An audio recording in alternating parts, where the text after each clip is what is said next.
Right, welcome back everyone. So today's quite an exciting day for me. I'm having a big ride out to mid Wales, I haven't done in ages. I've got to be careful to look over there.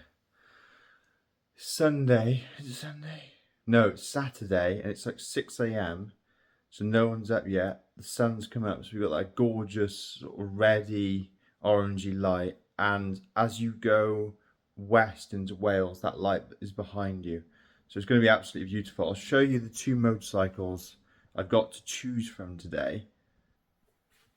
So here we go. I've got a brace of Voges. There you can see Susie tomatoes and roses and all sorts, looking good.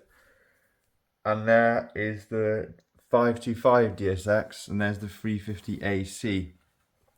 And today, because it's more long distance, I'm going to take out the 525. And it's just really lovely, you know. MotoGP sent me these bikes, and I only really asked for one, and they sent me two. And I'm just really chuffed. It's just such a nice place to be, even as a small channel, that somebody's willing to send you a motorcycle. So thank you very much, Rod, for arranging it all, and also Carl, the delivery guy. Just a really nice chat. I had a chat to him, and it's just really lovely to be able to have I know it's a 500cc Voge, but it's amazing to just have a bike sent to you and someone actually give you a chance to ride a new motorcycle, basically. Pro tip, guys: if you run out of toothpaste, or it looks like you've run out, just get some scissors and, let's see if I can do this one-handed, cut open the tube cut open like so, and then you might not get any in that end, but you will actually get leftover toothpaste in here. Loads left.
Alright guys, I'm out on the bike and I just stopped and I found this little 10mm socket, which it looks like a 1/2 inch drive just on the side of the road.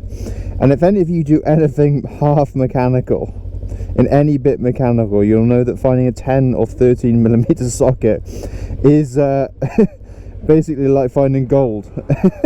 Very, very happy to have found a 10mm socket on the side of the road. Oh, here we go. Out on the Voge, absolutely stunning today because I've got the sun behind me. And the first thing I can't get over is how torquey and powerful the bike feels. I obviously had the previous incarnation of this bike, wow, which was 471ccs. And this one is a true 500, even though it's called 525 DSX.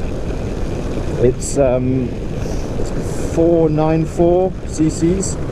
They've kept, interestingly, the torque and the power the same as the previous version, probably due to A2 license limitations, allowing newer and younger riders to access this bike. So I should say before we go on that the bike is at an accessible price point too. It's 6,000 with the full 3-piece aluminium luggage with a centre stand and with the fog lights and the TFT and that kind of thing. So you're getting quite a lot of bike for the money, which of course is why we are featuring it on this channel. I do like this little bend here, look at this.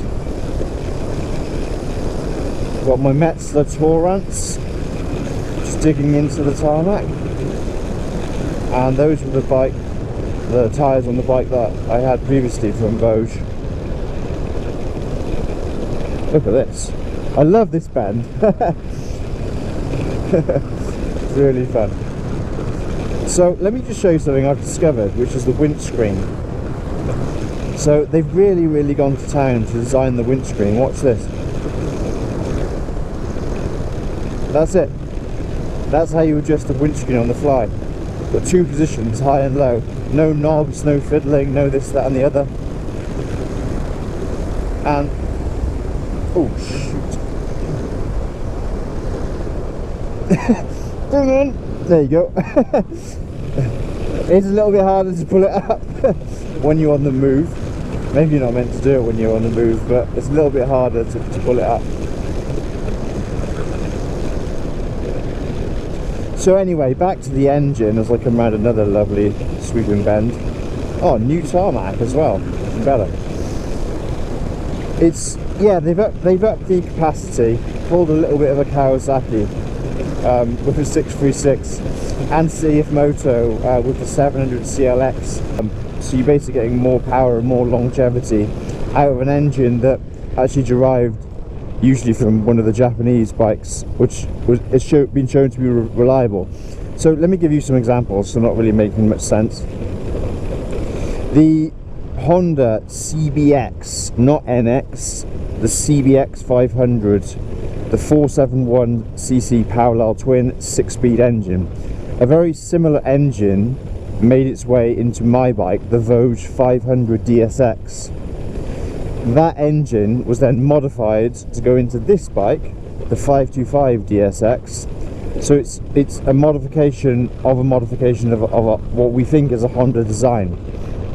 And if you go and look at CF Moto's efforts, the CLX range has a 700cc parallel twin now, but that's derived from CF's 650cc parallel twin 6-speed, which is derived from Kawasaki's very famous 650cc parallel twin. And so I think you get this kind of measure of reliability from these engines that are put across multiple, no sorry that's wrong, the platforms that are shared across multiple bikes. Somebody told me the other day in the comments the platform is the engine, not the motorcycle itself. So we're always learning on this channel.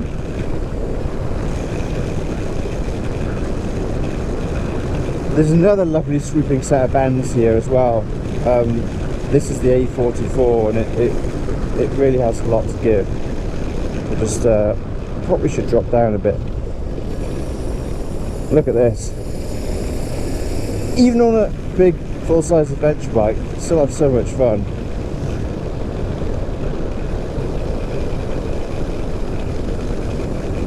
The Voge just, oh, it's really nice actually. Look at this. You can it just flows through bends. I love it when you get on a bike and look at this one here. And then just round the other way. Oh, hey, power out of the corner. Like I've done that before, isn't it? Spoiler alert, this is the road I ride on most of the time, so it makes me look a better rider than I actually am.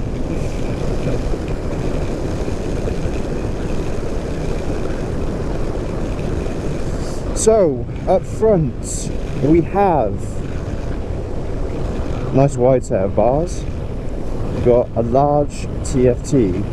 I'll come back to that later because it is a little bit of an interesting TFT. We've got the new switchgear, which was shown to me anyway first on the AC525X, which is a scrambler variant of this platform. I actually quite like the switchgear on here. It's, as I said on that bike, they dulled down the red so it's not shiny and plasticky. It's kind of more of a wine red kind of plastic switchgear, but pretty high quality. Everything is nicely within reach, and you see like nothing overlaps, whereas on Honda you go and hit indicators and you'll press the hazards or whatnot because it's too close together. So it's quite decent how they've organised that. I've got big adjustable levers up front, which is quite smart, and I've got typical Voge mirrors, very similar to CF's mirrors actually, kind of a big oblong shaped mirror that you can see everything out of. Gives you a lot of sort of lateral viewing angle, if that makes sense. There's the cows.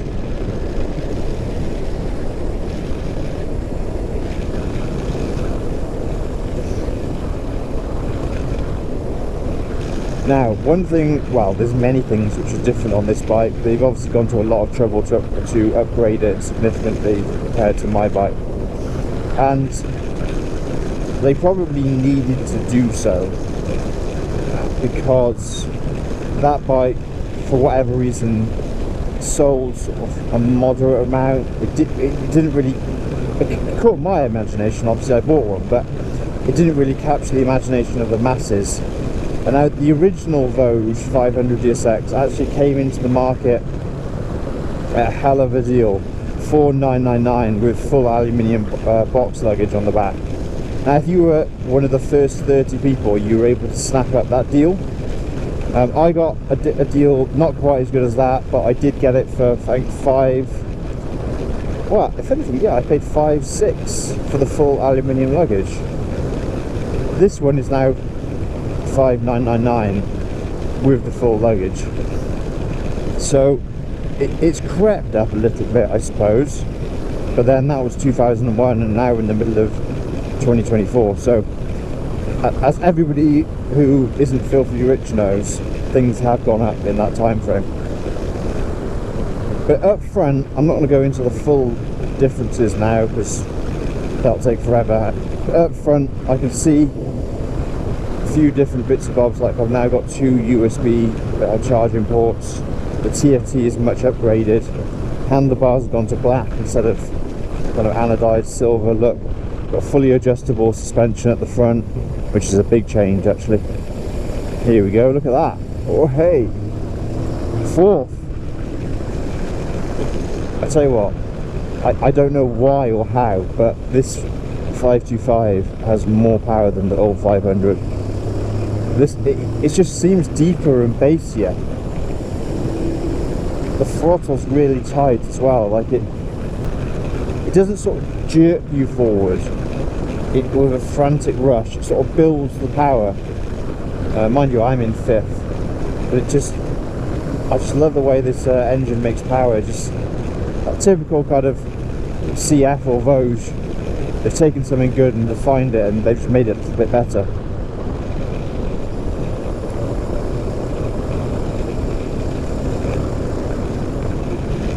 This again, look at this bend here. Look at that. That's just you can just have so much fun, even on an adventure bike.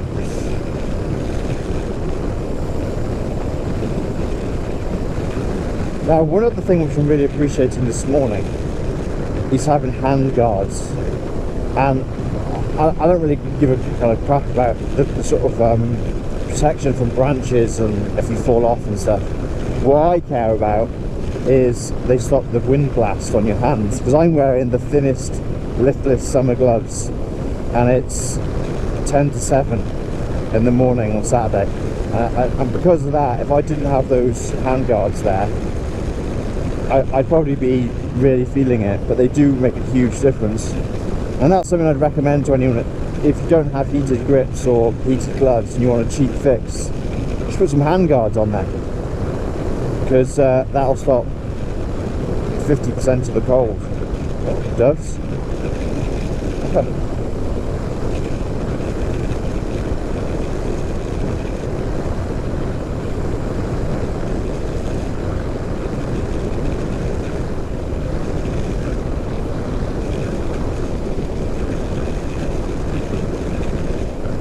This is the best way to do the A44 ride out into mid Wales.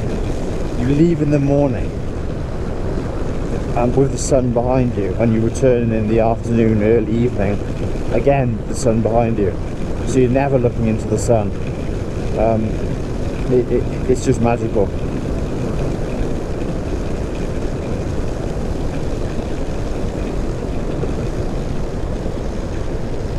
Right, when should we do the old throttle test then? Maybe on the straight along here, because there's no one behind me.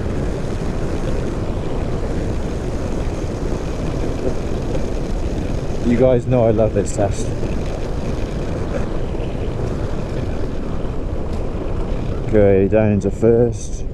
Indicate, just in case someone flies around the corner, they're aware of me.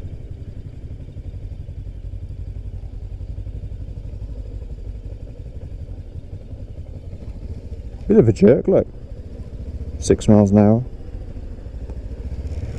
If you're very light on the throttle, you can kind of moderate it a little bit, but I'm gonna stop. And then I'll pull away. Let's let this car go past me and I'll pull away. Someone is driving very slowly and sensibly.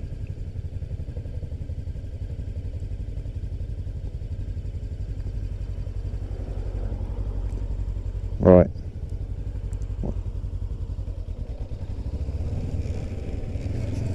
Yeah, if you're vicious with it, you'll get the jerk.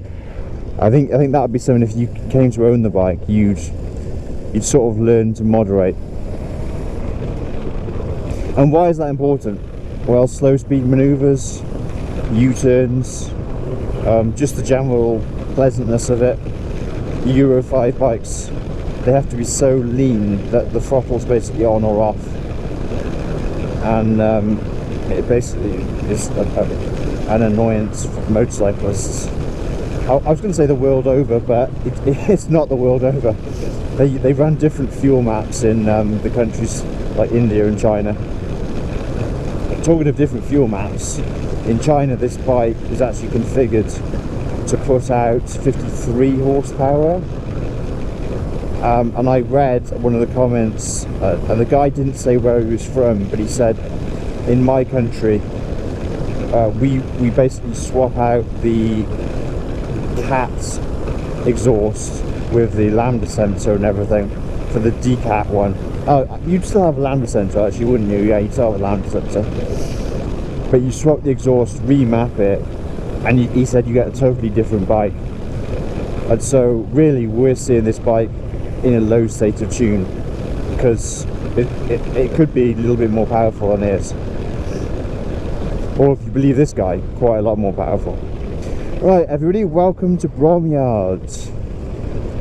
Bromyard Downs, a lovely Herefordshire market town. Or are we still in Worcestershire? I do really like it. Let me take this opportunity to tell you about the seat. It's a two-piece seat, very similar to the Voge 500 GSX. Feels very, very comfortable. If you push your hand into it, it feels hard, but when you sit on the bike, it kind of translates as a comfortable ride. Some people go back and forth on that. Some people don't like having a too soft seat. Like I don't know the ins and outs of it. I just say whether it was comfortable or not, really. But it is comfortable. You can't slide that much forward and back on it. It's kind of a typical adventure bike seat, where the pillion seat is raised away from you, so your pillion would, I almost said she there, but that's a bit naughty, isn't it? Your pillion would be higher up than you, which Susie always mentions, the height of the pillion seat. So if you had a pillion, yeah, they'd be looking over your shoulders probably, which could be useful.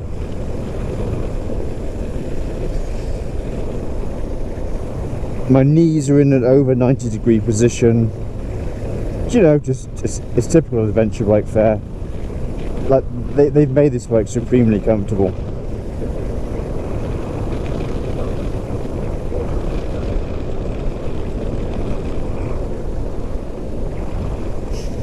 Now let's get on to the TFT, which is still kind of watery from this morning. It is a TFT, but they've given it kind of a retro look. And the result of it is, it looks quite robust, and they've got kind of a big plastic shroud. What do you call that? Bezel, that's it. You know, on an older phone you get the bezel around the outside. It's a nice TFT, it's certainly good enough for my purposes, but if you were to compare it side by side against, say, the CF800MT TFT, that one looks fancier. Now, whether you care or not about how fancy your TFT looks, it is another thing, but I have to say, just comparing it even to a Moto Morini TFT, you know, the ones that have got like that matte finish and they're sort of like kind of high resolution or whatever, those ones look fancy, and this one just looks, it looks better than the one on my bike because they've increased the size of it, and it's higher resolution, it's got more information, but it's not as fancy as some of the newer ones coming out now.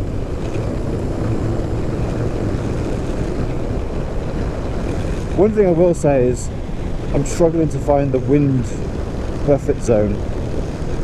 I put my hand up here, it's all clean air. There's like a little bit of like fluttering here, but it's not that horrible wind noise. So whatever they've done on that screen, these little vents and stuff, because you know all that does make a difference. That's not just for show. That like wind path thing with these little bits and bobs and these little flared bits here, all that, someone clever has kind of worked out what that does for the rider. So I would buy a bike based on the turbulence, because if you go down the road of aftermarket screens and those little wind deflector thingy-majiggies, it looks kind of horrible. It spoils the aesthetics of the bike that you spend loads of money on. And not only that, I find aftermarket screens, it's very hit and hope. So you're kind of like buying all these screens, testing them, putting them on, and then hopefully they improve it, but they don't always. You either go for like a huge one that comes up here, totally spoils the eye line, and then the wind goes over the top of you, or you go for a little dinky thing, and then you don't get any protection. And so it is a bit of a mixed bag really, but luckily Voge have seen fit to put a standard screen on that works, so that is good. It's way better than the screen on my old 500 DSX. Let's do a little test. Put that down. I think it's a little bit better with it up, not much, but yeah, I've got the hang of pulling it up now. Oh, are there any rider modes? I don't know, got two buttons there that I don't know what they do. Enter. That changes from the date to the time. Fair enough. Oh, two modes there. That kills the engine though. I don't. That's weird. That looks like a button for a mode going to fourth, but that looks like the engine kill switch, so I won't press that.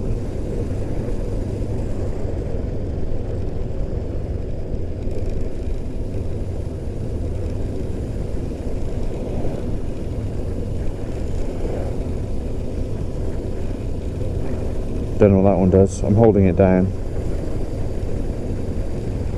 Oh, is that ABS on and off?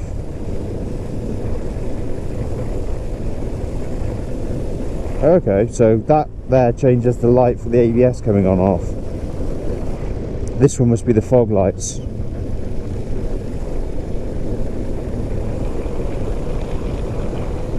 I don't like that button. I can't tell whether it's on or off, and it doesn't light up or anything. Silly as it sounds. Like, I don't know if my fog light... It doesn't really matter, does it? But they're on. You could just leave them on, but you've got the fog lights built into the fairing there, which is kind of cool. I mean, gone are the days of people spending like £700 on Denali headlights or fog lights for their GS. I mean, that's big money for essentially two LED lights, isn't it? I know, whatever, you could take them across Siberia and, you know, they could be run over by a T-55 tank and they probably survive, but for me, it's not worth a huge amount of money. So the Voge coming with them fully spec'd, that's top, so well done, Voge. Honestly, it's just like getting back into an old worn pair of gloves. It just feels super comfortable and lovely. I'm chuffed. And also, it's got that feeling I had on one of the CFs, where I'm just monologuing here. I don't have any plan. I'm just saying stuff. What comes up, and I'm covering distance, and it's so comfortable. I don't notice I'm covering distance. You know, I don't know how far I've gone. I should probably set the trip meter. But it's amazing. I'm just going and going and going, and I just sat here in comfort. It's wild. I love bikes like this.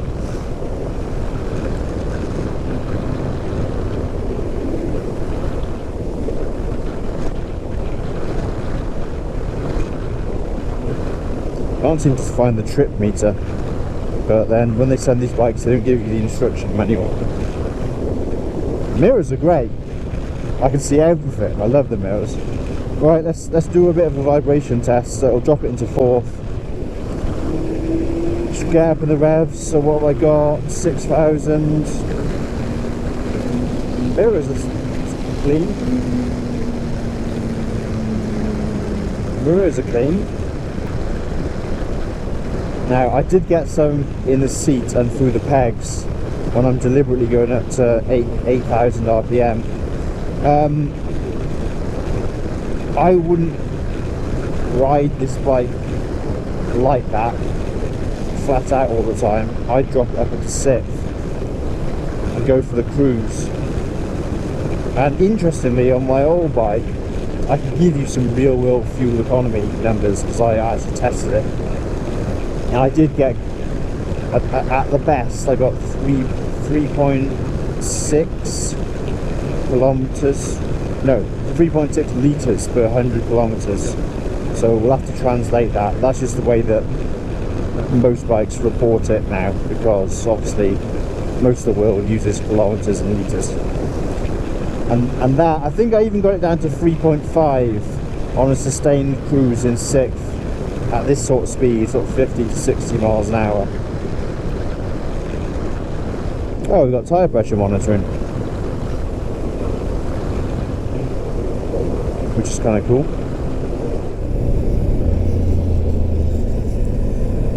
Right, 2 miles to the Water Gardens and Cafe, but it's too early, so I'll have to go in there on the way back. We're just coming into the little town of Pembridge.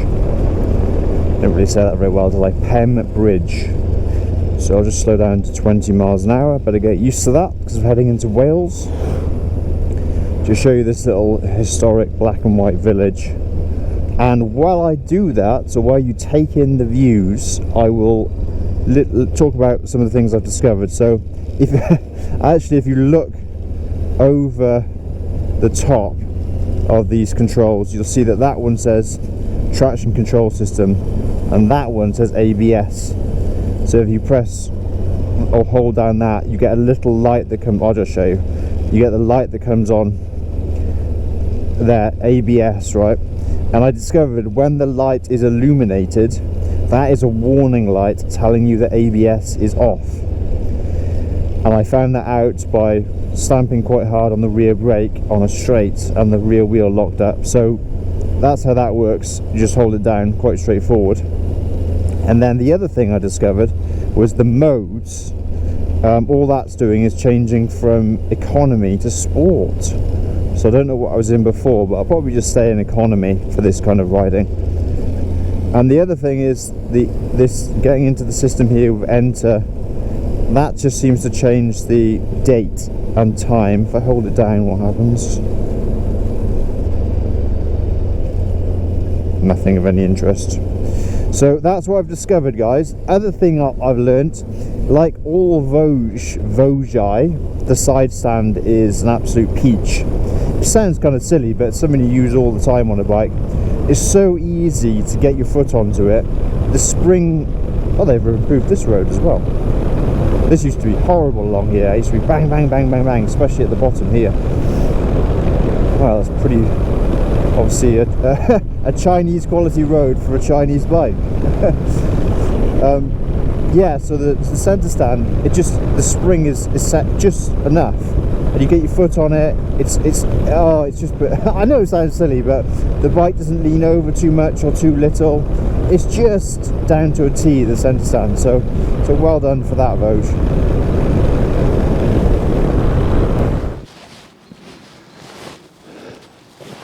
Right, well, I've just stopped at this beautiful little church just outside of Pembridge, and a few observations with the Voge so far.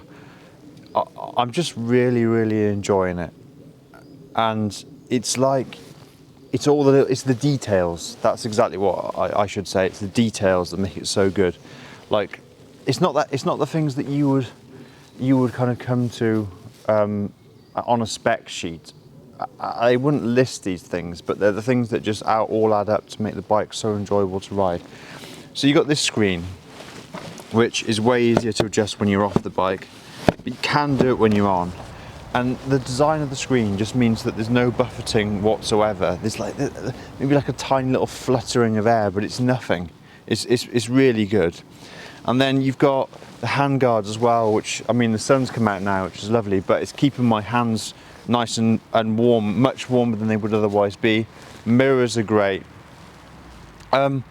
It's also got this centre stand. I shouldn't say that. Whenever I say centre stand, I mean side stand, and vice versa. I get confused. But the side stand is so easy to go up and down. It's just got the details there. They've made it really good. So I guess the decision, which is now coming to my mind, and bear in mind I've still got hours and hours to ride on the bike, but the decision that I'm now thinking is, would you go for this bike for £6,000 with the full luggage, having less power, or one of the other adventure bikes like the Benelli, or maybe one of the CFs, the 702 Benelli, more power, the CF 800 MT, more power, but they're more money. I mean, compare the CF 800 MT, which I recently rode, more powerful, but if you want a centre stand, I did mean centre stand that time, and full box luggage, it's going to be 8,000, I think. So it's no more than that, 8,200, and that's with a summer discount. With the Voge, which has got a better screen, handguards, better centre stand, and I think, has it got engine bars? It's got nice engine bars on this. I think the CF's got engine bars as well. It's over £2,000 cheaper. Obviously you've got a less powerful engine, but that's like a decision to make. I personally like a less powerful engine. I ride a BSA Gold Star 45 horsepower. I think having the chuggability makes you ride more sensibly. If you've got the power, you tend to use it. I know Two Wheeled Willie said the same about his Bonneville T120. Yeah, I think we'll stop for now and I'll get back on the road.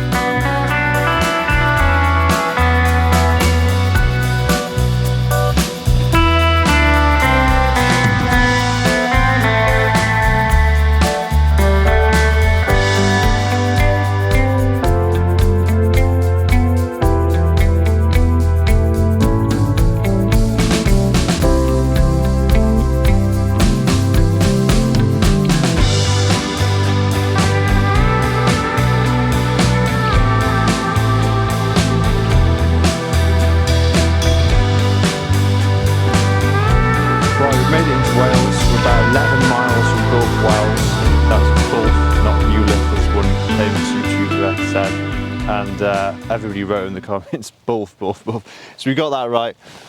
Not often I get something pronunciation right, but we have on this occasion. How's the Voge going?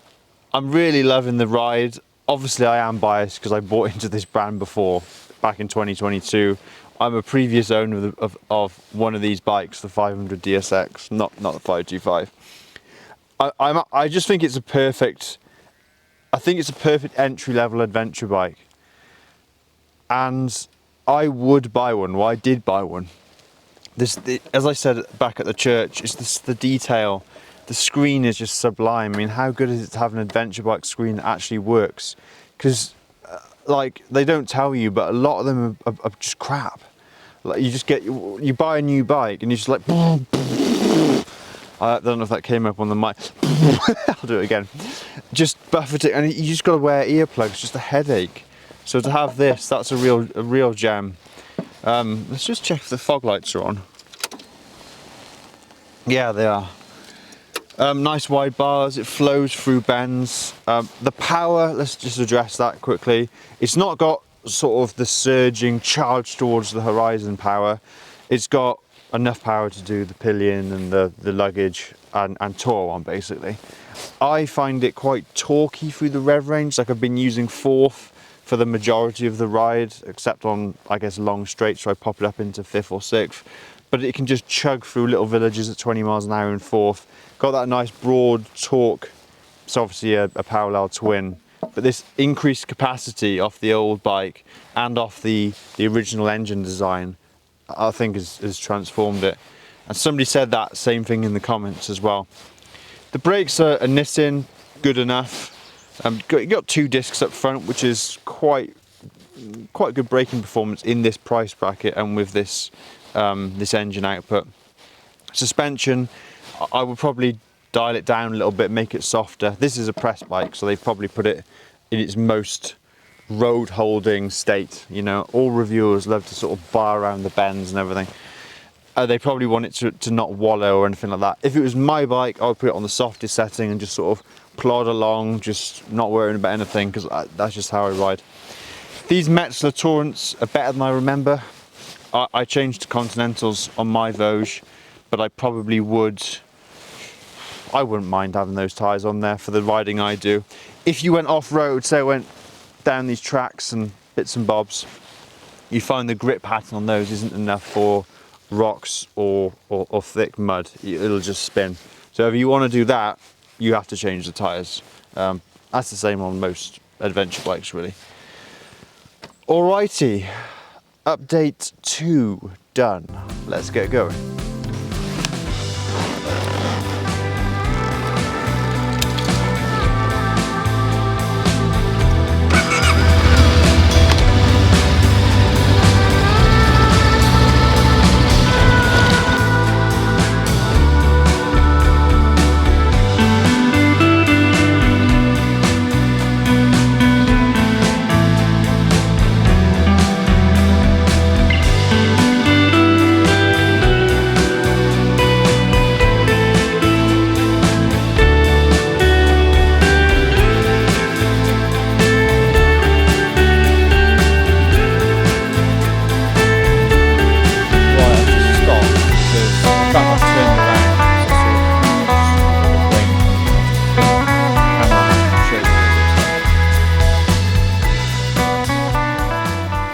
Over there, all that is just totally rained over, so I'm in a little bit of a pickle what to do. It might be the case that we turn and burn rather than get soaked. I've been out for quite a long ride today, so over there looks horrible. Over there looks a little bit brighter, so I suppose I could go a little bit north.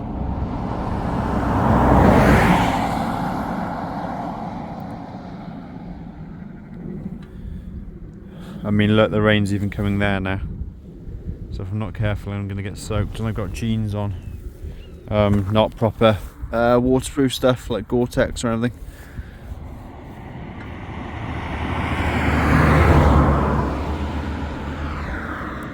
Should we risk it? Brighter skies ahead, maybe? Alright guys, so I've just stopped up here. I've got a nice vista behind me, although I have got rain creeping in. I've got coming over the hill there, that side, coming over there. I am probably going to get wet. There's no bones about it. I tried to hold off as long as possible. I will try and wrap the review up. Overall, the Voge is a brilliant offering. I really do like the bike. I like the way it looks. Got the gold forks, the wheels, contrasted by the blue and the silver. Premium materials. LED lights all around, of course. Got a little carbon fibre trim there on the exhaust. You've got quality components with the KYB shocks, Nissin brakes, Bosch fuel injection. Obviously the heritage of the engine is good. The bike rides well, the bike is good value for money, it's a good value proposition, as we like to say. Oh, guys, I'm gonna have to pack up, it's blowing. It's a British summer in full force. Yeah, you got the handguards on there, the adjustable screen, good mirrors, riding modes. It's got a lot of features for the money.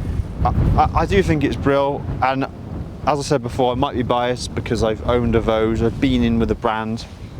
What people will ask is about reliability, longevity, warranty, servicing. Now this is what we call the package that comes around the motorcycle. So £6,000, the motorcycle is brilliant. You got that rack on there for the top box and things. But what about the whole package that comes with it? Now, it's impossible to predict the reliability of any motorcycle 3, 4, 5 years down the line. I will say that my Voge 500 DSX was really reliable. I did 10,000 miles, no problems at all, and I would say, based on that experience, that they are a good brand. I think Voge are probably, dare I say it, a little bit more reliable than CF Moto. CF Moto obviously designed those engines based on the KTM design, which has that camshaft wear issue. And some people have reported inconsistencies with the reliability track record of CF. Voge obviously make the engines for BMW. I think that even though Voge are less popular than CF, if I had to choose one in terms of pure reliability, I'd probably say Voge. What about warranty and dealership support?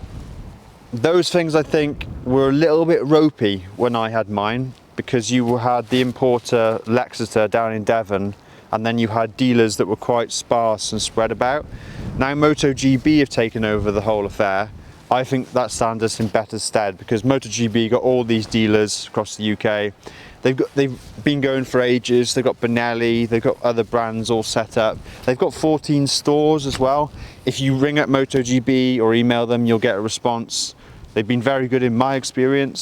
So again, thanks Rod, thanks Carl for dropping the bikes off to me.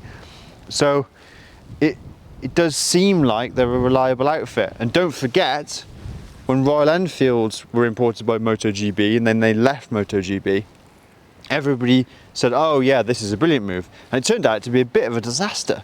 Getting Royal Enfield parts became way harder after they left MotoGP. So obviously MotoGP were doing something right in that instance. And so I think that stands the brand in good stead. Yeah, all right guys, well, if you do have any questions on it or the other Voge bikes, remember I've ridden the 525X as well, the Scrambler variant. That'd be a bit of a tough decision between this one or that one. But if you do have any questions about Voge or this particular bike, I'll just jot it down because I'll try and do my best to answer. On that note, I'm getting to the stage now where I can't answer all the comments. So if you got a specific question, or you say something nice about the channel or something like that, something heartfelt, I'll try and respond.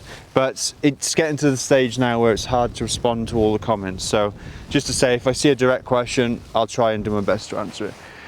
But I've actually stayed dry, guys, so I'm going to try and get back on the bike and get home in one piece. Right guys, well, I was hoping to do some kind of nice filming over Ryder or even up to the Elan Valley, but it's just a case of rain stops play. Like, it's just looking more and more like that all the way around. So, and from me and these delightful sheep, I will bid you farewell and catch you in the next one.